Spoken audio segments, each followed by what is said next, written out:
Hello, everyone. Let's just get this over with, shall we? Click.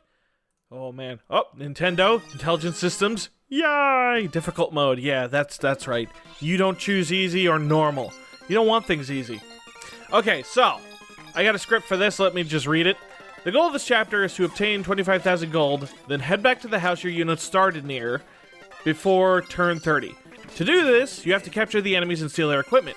In particular, you should look out for shamans who have dark magic tomes that sell for high prices, archers who often have red gems on them, and healing units such as clerics and troubadours who have valuables of their own on them. Like, I think they tend to have, like, red gems and stuff, too, as well.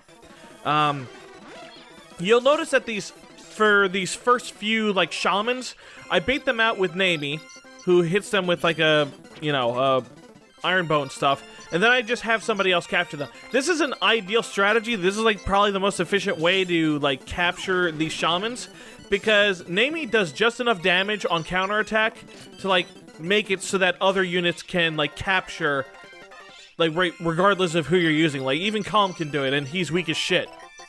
Now, okay.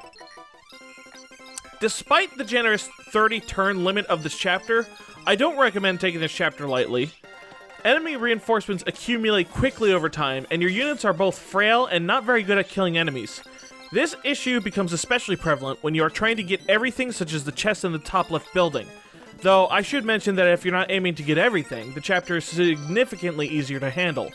In fact, I would recommend just reaching the 25,000 gold threshold and getting the heck out, because the red houses that normally give you prizes in most Fire Emblem games instead cause more reinforcements to show up.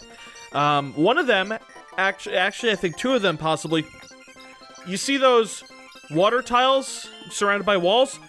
They actually make boat ballistas, like, show up in the chapter and wreak havoc on you, which is really awful. Like, they just call them up and, ugh, I hate it.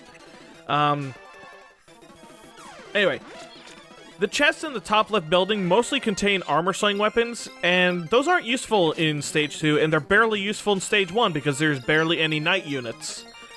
Even worse is that some of these items don't sell for much at the shops, so the cost of getting these resources outweighs the benefits. Like, the armor slayers, I think, cost, like, when you sell them, they're like a third of the price of, like, your iron spoon and shit. So they're really not worth it. Though, perhaps this is all besides the point, because in this run, you won't see me get everything anyway. While I did run through the chapter a second time after I found myself stuck in Stage 2, that run did not get recorded. In its place, however, is my first winning run, which you're seeing right now. So I guess you can take it for what it's worth. So what else is there to say about this chapter? Well, you guys pretty much have seen everything it had to offer in the first video. Like, Franz shows up here, you recruit him with Colm, and then later on Garcia shows up, and you recruit him with Ross. I don't think I showed the cutscene for that, so that's... You'll be seeing that in this run. And their dialogue is actually quite funny. I think it definitely has, like, that Ephraim personality to it, you know? So... really, aside from the stuff that I explained and the stuff you saw in the first part, the only things you're really missing in this chapter is some of the houses, like what the dialogue in them is, and the ending cutscene. Aside from that, everything else in this chapter is just pure gameplay. Alright, so now I'm going to focus specifically what's on the screen because I literally only had, like, 6 paragraphs of script to go off of. Shit. Oh, God. Okay, so... yeah.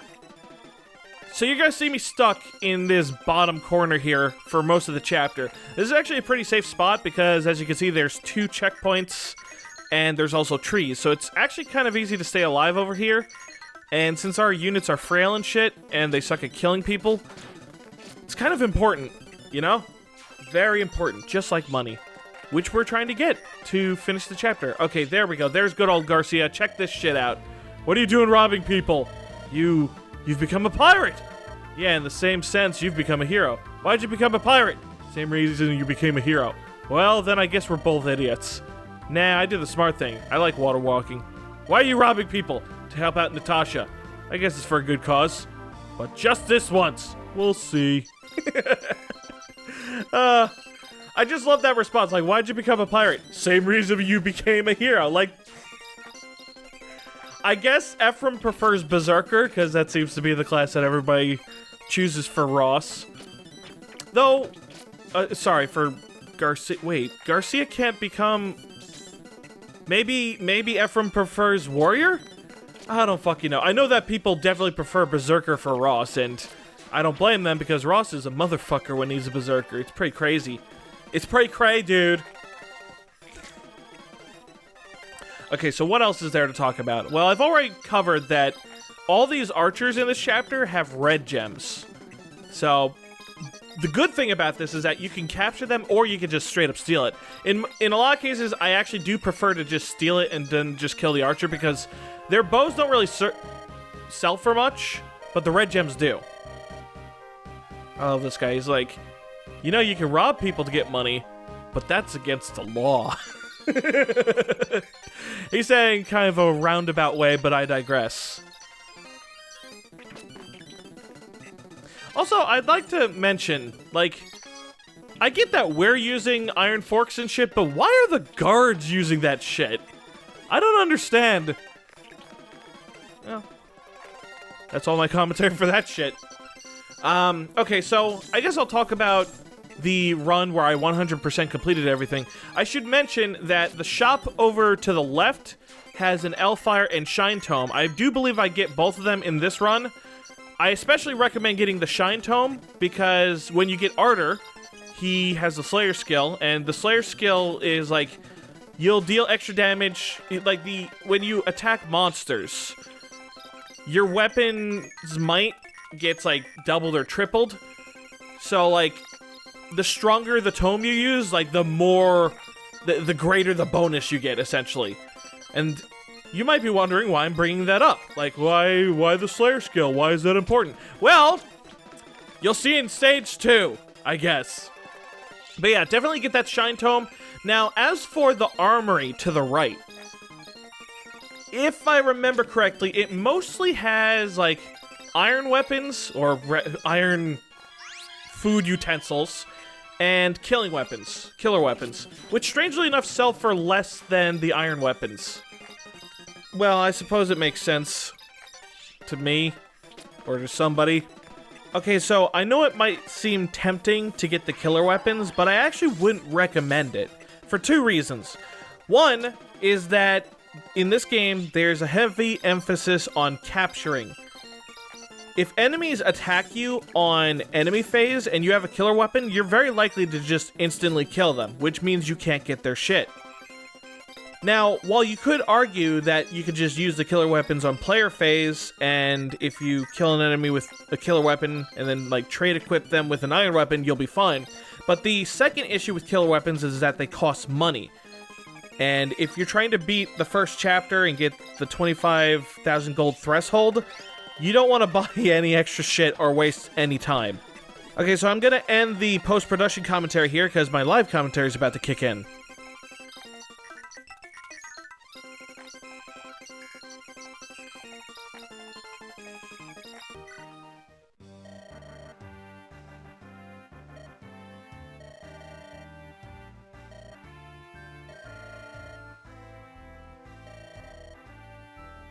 Uh-oh, is it the Money Man? What? It's Geb.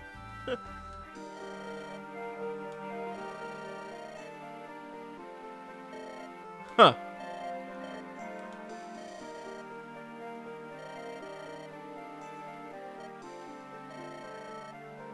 Oh, fuck. Huh.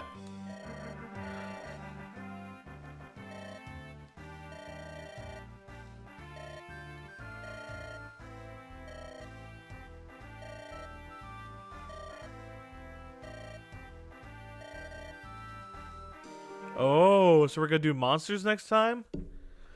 Okay, so I played the chapter off camera, basically. Well, I had the camera recording, but I wasn't trying to commentate or anything. I really enjoyed this chapter. Yeah, like, I mean, the Fire Emblem 5 capture mechanic, I always thought was really fascinating, But what makes this hack especially interesting is how it uses it. Like, it uses it in a way that I've never seen before. It kind of makes it the central mechanic of the game rather than something that's like just part of the game. The game's designed around it, and it's not necessarily like the focus. This game has it as the focus, and the fact that this is multiple chapters long and it's gonna be more of this basically, like I'm not upset with that. I'm like, oh, you know what? I want to see more of this gimmick. So it kind of shows that this is a mechanic that has like longevity. Like you could actually, I think that you could actually make an entire hack around this mechanic and this whole like gather a certain amount of gold threshold thing. It's very interesting. So I'm looking forward to the next chapter. These ambush bombs just don't do it for me. In this map I should be caught by 3